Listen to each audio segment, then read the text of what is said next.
Olá pessoal, tudo bem? Eu sou o professor Supermalva, vamos aí para mais uma videoaula, mas antes de mais nada vai lá, se inscreve no canal, ativa o sininho para não perder nada, dá aquele like positivo, pessoal, não custa nada, ajuda bastante o canal crescer, canal pequeno, começou agora, canal aí feito aqui na sala do professor, mas o importante, pessoal, é essa troca de informações, vocês aprendendo um pouquinho do que eu sei através dos vídeos, eu aprendendo bastante através dos comentários. Então, pessoal, antes de mais nada, se inscreve no canal, dá aquele like positivo e vem contigo.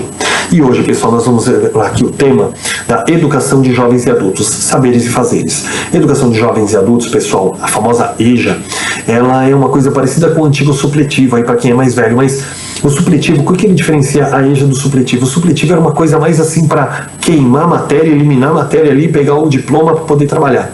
A EJA ele é um ensino mais completo, que tem aquela preocupação com a formação integral, a formação de um sujeito sociocrítico, um sujeito político, né, um sujeito que esteja preparado para o exercício da cidadania e para o mercado de trabalho, considerando todos os aspectos sociais da vida dele, já considerando o aprendizado, a experiência prévia dele. Então, a EJA ela é um ensino parecido com o supletivo, mas assim, ela tem uma preocupação muito maior com a formação do indivíduo, tá? Uma preocupação cultural muito maior.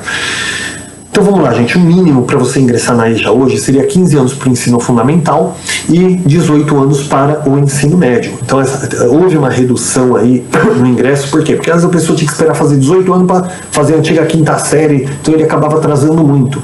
Hoje seria sexto ano. Então, na parte do ensino fundamental, de sexto a nono ano, ele tendo 15 anos ali, ele já está defasado, ele já pode estar fazendo. E a partir dos 18 anos, fazendo a EJA, o ensino médio.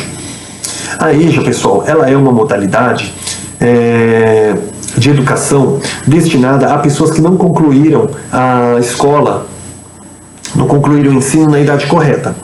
Tá? Ela é destinada, pessoal, a dois tipos de público. Primeiro, aqueles que não tiveram acesso à escola na idade correta, e outro, aqueles que tiveram seus estudos defasados por inúmeras repetições, ou até mesmo pelo abandono. Pessoal, antes da gente falar disso, a gente precisa falar do quê? Da identidade do professor da EJA. Qualquer professor pode ser professor da EJA? Na teoria, sim. Na prática, pessoal, tem que ter uns cuidados. O professor mesmo ele tem que se policiar se ele tem um perfil para trabalhar. Por quê? Pessoal, o professor para trabalhar na EJA, ele tem que pensar como que eu posso fazer para diminuir a evasão, porque a EJA tem uma evasão muito grande, as pessoas começam e logo elas desistem. Por que desistem? Porque elas se sentem aquele fracasso pesando em cima delas, né? Olha, já não consegui da primeira vez, não vou conseguir agora. As dificuldades, dos desafios que tem. E o professor tem que pensar nisso, como que eu posso fazer para diminuir essa evasão? Como que eu posso fazer para construir uma aprendizagem significativa para esse educando? Porque a aprendizagem ela tem que significar algo para o educando. Ela não pode simplesmente você ir lá e despejar conteúdo e o educando tem que fazer e pronto, acabou. Tem que ter um significado, uma relevância para ele, tá? Será que o professor da EJA, será que o professor que atua hoje na EJA, ele realmente tem um perfil necessário para essa modalidade? O professor tem que fazer essa autoavaliação dele, se ele realmente tem um perfil para trabalhar com esse pessoal. Tá? Na EJA, pessoal, primeiramente você não pode trabalhar utilizando o mesmo perfil que você usa no ensino regular da educação básica. Tá? Por quê? Porque são pessoas que você vai dar aula, gente, que são cheias de problemas, tem filhos, marido, esposa, são pessoas que são cheias de problemas, são adultos, já trazem toda uma bagagem de fracasso escolar. Então você tem que considerar a experiência deles, tem que considerar assim, imagina eles como um pássaro ferido. Você pega um pássaro ferido, você vai jogar ele de um penhasco para ele voar. Não, primeiro você tem que curar a asinha dele, você tem que entender que ele já veio ali já com autoestima baixa e você tem que reconstruir essa autoestima dele. Então você não pode simplesmente chegar lá e despejar conteúdo em cima dele. Tá? Você tem que trabalhar a parte da experiência dele, essa valorização do que ele já tem, para que ele se sinta importante, ele sinta que ele tem alguma coisa para contribuir. E a partir do momento que ele sente que ele tem alguma coisa para contribuir, ele vai se abrir para poder aprender também. Considerando que já são pessoas com suas autoestimas abaladas, eu sempre faço isso em toda aula. Primeiro eu falo, depois eu leio. Considerando que já são pessoas com suas autoestimas abaladas, porque problemas sociais e até profissionais, por problemas sociais e até profissionais e por falta de estudo. São pessoas adultas, cheias de problemas e histórias nas suas vidas, não possuem a mesma mente aberta de uma criança, são pessoas já adultas, né? Então assim, não tem aquela mente em formato de esponja igual a criança que absorve as coisas com muita facilidade. Deve ser considerado, pessoal, a sua escrita, ainda que deficiente. Por quê? Porque é uma pessoa que muitas vezes, na idade certa, ele nem teve acesso ao estudo e hoje ele quer assistir, ele quer ter esse acesso, né? Então tem que valorizar a escrita dele, mesmo que ele escreva errado, o famoso seja, né? Espero que isso seja importante. Para mim, a gente dói no ouvido, né? Nossa, não existe a palavra seja, mas se ele escreve seja, a gente valoriza, porque o pouquinho que ele aprendeu ali, ele está tentando melhorar, tá?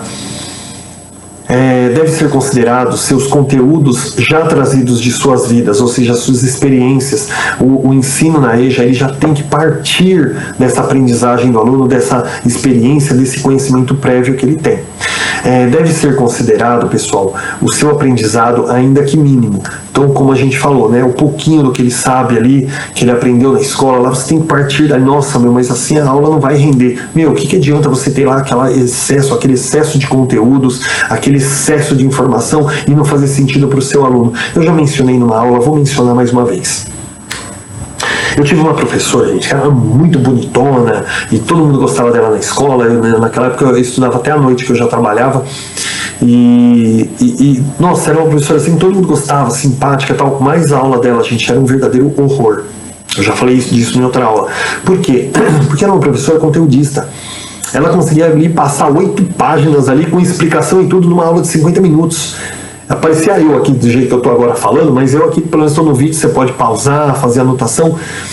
Só que ela não, gente, ela era uma professora que ela chegava... E aí eu lá, todo bobalhão, levantava a mão. Só um instantinho, deixa eu só concluir aqui. O que concluir, cara? Se eu tenho a dúvida agora, você vai esperar você concluir o tema para esclarecer minha dúvida? Porque no decorrer da explicação pode surgir uma outra dúvida. Não, tinha que explicar tudo. Explicou, vira a página, nem me perguntava nada. Então, eu ali, que era muito tímido na época, eu não tinha coragem de levantar a mão de novo e perguntar. Porque se eu levantasse a mão e perguntasse ali, eu nem lembro, gente, se eu cheguei a levantar a mão e perguntar mais alguma vez ali, a professora chegava e dava aquela explicação ali, muito rápida sobre aquilo, e toca o enterro. Então não tinha aquela preocupação, aquele diálogo de saber se o aluno está realmente aprendendo, aquela coisa. Não, olha, eu ensinei. Você ensinou, mas o aluno aprendeu. Então tem que ter esse diálogo, gente. Tem que diminuir a questão do conteúdo e aumentar a qualidade do aprendizado da criança, né? E no caso da EJA, pessoal, tem realmente essa preocupação. Você tem que estar preocupado ali com um pouquinho que ele sabe e trabalhar a partir daquele pouquinho que ele sabe. Não adianta você querer enfiar um monte de conteúdo e não fazer sentido. Gente, isso vai aumentar ainda mais a defasagem da EJA. A defasagem não, desculpa, a evasão na EJA, tá? Então tem que valorizar cada mínimo conteúdo do aluno, tá? E trabalhar a partir daquilo ali. E se ele não está entendendo, você vai retrabalhar e vai reformular e vai fazer até ele entender, para que ele se sinta valorizado. É necessário, pessoal, entender que a educação de jovens e adultos pode transformar a vida do educando de modo que ele possa reescrever a história da vida dele. Então, assim, ele tem que estar ali, ele tem que sentir que ele está em casa, ele tem que sentir que ele está em família, que ele está entre amigos. Se ele não sentir, gente, isso, ele vai abandonar, porque ele vai dizer, eu não consigo progredir, eu não sirvo para estudar mesmo, e aquilo vai desmotivar ele. Então, quando você faz uma educação significativa na EJA, você trabalha a valorização daquele educando, você trabalha a valorização da experiência de vida dele, de cada progresso que ele faz, ainda que mínimo. Gente, aquilo muda a vida dele, ele vai reescrever a história da vida. Olha, minha vida era uma coisa assim no estudo, depois que eu concluí os estudos, a minha vida mudou. Isso vai mudar a vida dele de uma forma positiva. Então, o professor tem que ter essa consciência para entender a importância do trabalho do professor. E por que o professor tem que ter um perfil para a EJA? Porque se ele não tem paciência, se ele quer explicar tudo rápido e tocar o enterro para ver que ele está progredindo, então ele não serve para a EJA, porque a EJA é paciência, mais uma terapia do que um estudo. Tá?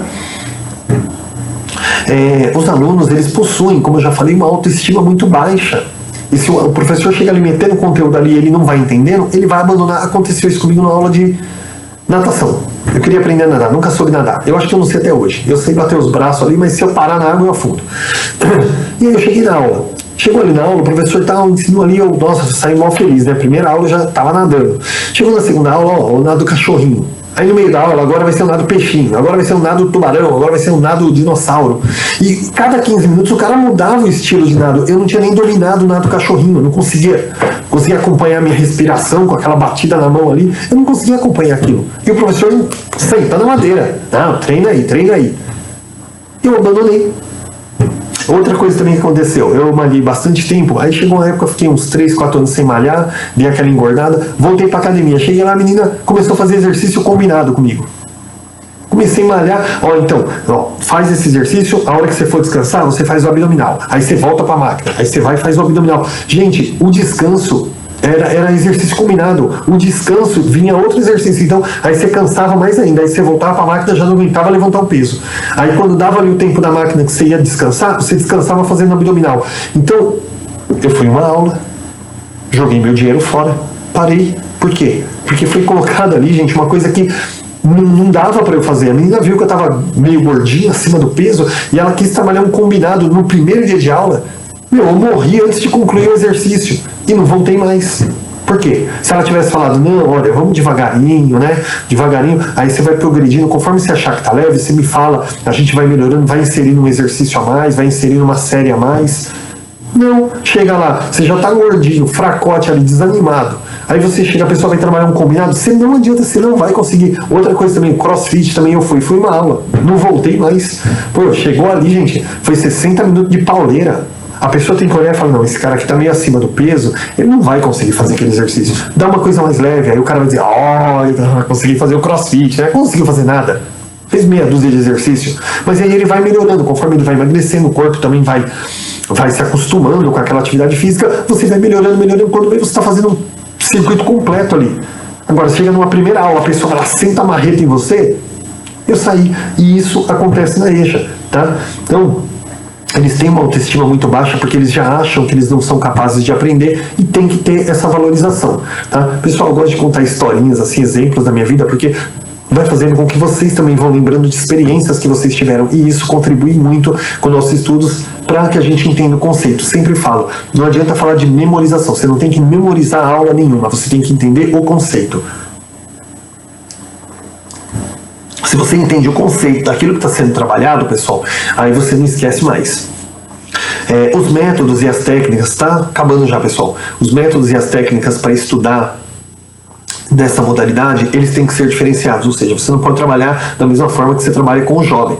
O jovem, você vai instigar ele, você vai... mordi o lábio, falando muito rápido. O jovem, você vai trabalhar com ele, instigando, lançando desafios, dificultando cada vez mais. Aí já não, pessoal, você não pode trabalhar com esse método de dificultar e lançar desafios cada vez mais difíceis. Não, gente, ele aprendeu hoje, ó. Oh, maravilha, vamos bater um papo aqui? Nesse bate-papo, pessoal, essa troca de experiências, ele já está aprendendo. Você não pode trabalhar ali aquela pauleira ali que você trabalha com ensino regular. Por quê? Porque ele já vem daquele histórico de fracasso. E se você começar a forçar muito, vai acontecer igual aconteceu comigo lá na academia ou na natação. Ele vai abandonar. E acontece muito, porque tem professores que não têm o perfil e querem trabalhar. E aí ele fala, e aí gente, vamos mais? Vamos, professor, vamos mais. Mas tem aquele que não abre a boca, que ele não conseguiu nem aquele pouquinho que foi dado. Tá? Então tem que haver realmente uma diferenciação no método aplicado. Gente, deve-se encontrar uma passagem de práticas sociais. Ou seja, pessoal, mais uma vez trabalhando aquela temática que a gente está cansado de falar, eu pelo menos já não aguento mais falar. Trabalhar a partir da realidade local, trabalhar a partir da realidade da pessoa. A partir do momento, tem um ali que é pedreiro, tem um ali que está desempregado, tem um ali que é forneiro, tem outro que é pizzaiolo, tem aquele que trabalha ali com administração, tem aquele que é motoqueiro, né, motoboy. Então assim, você tem que pegar, gente, a realidade de cada um. A realidade de cada um. E você, a partir daquela prática social, daquela vivência social dele, você trabalhar. Porque muitas vezes é aquela famosa coisa, né? Vocês têm que estudar para não virar motoboy. Gente, 30% da tua sala é motoboy. Pronto, o cara já abandonou a aula. Então tem que conhecer a vivência do seu aluno tal, para não dar essas gafes aí, né? Não valorizar, falar, olha, eu estou estudando para deixar de ser motoboy. Legal, né, meu? Mas o motoboy também é importante, porque se não fosse os motoboy, eu não recebia metade das minhas encomendas. Olha, você já valorizou, ele já se sentiu importante. Ele vai querer continuar estudando para mudar, para progredir, mas ele já entendeu que ser motoboy não é a escória. Se a escória é ser bandido, ser vagabundo, isso aí que é a escória. Né? E o vagabundo não é o desempregado é aquele que está sem um emprego ali para se manter. Tá? O vagabundo é aquele que não quer saber de nada mesmo, ele quer viver encostado ali no governo. Também aquele que recebe os auxílios do governo não é vagabundo. Vagabundo é aquele que quer viver daquilo pro resto da vida. O bandido que pratica o mal e rouba pessoas para sobreviver. Aquele que vende droga, aquele que trafica droga, aquele lá é o inimigo da sociedade. Aquele é a escória. Agora, um motoboy, um coletor de lixo, gente, todo mundo tem o seu papel, e você tem que valorizar cada um. E a partir da vivência escolar deles, você valorizando essa vivência escolar, vivência social da realidade deles, a partir do momento que você valoriza cada uma dessas vivências, gente, você vai trazendo o aluno para mais perto de você. Tá? E para finalizar, pessoal, os alunos são sujeitos diferentes, cada um com sua peculiaridade.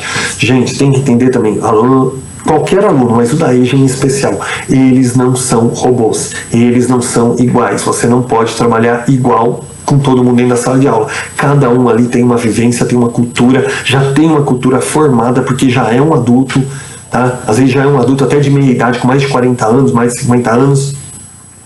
Então você tem que entender que eles são sujeitos diferentes e a partir daí trabalhar o que é a transversalidade dentro da sala de aula também. Um tema que consiga abranger todo mundo. Você vai debater política ali dentro, gente. Metade defende o presidente, metade quer matar o presidente. Você vai causar uma desunião ali. E tem aquele que não gosta de discussão e como ele vê que está todo mundo se matando ali, ele para também de frequentar a escola. Então, aprender a reconhecer que eles são sujeitos diferentes, cada um pensa de uma forma e buscar um tema em que todos concordem, ou seja, você não vai falar de Corinthians, de São Paulo, nem de Palmeiras, vamos falar do Brasil, porque todo mundo torce pro Brasil na Copa, não é mesmo? Então, pessoal, qualquer coisa, dá uma voltadinha na aula, faz anotação aí, espero que vocês tenham gostado, espero que eu possa ter contribuído aí com um pouquinho do que eu sei, tá bom? E bons estudos a todos e até a próxima aula, pessoal.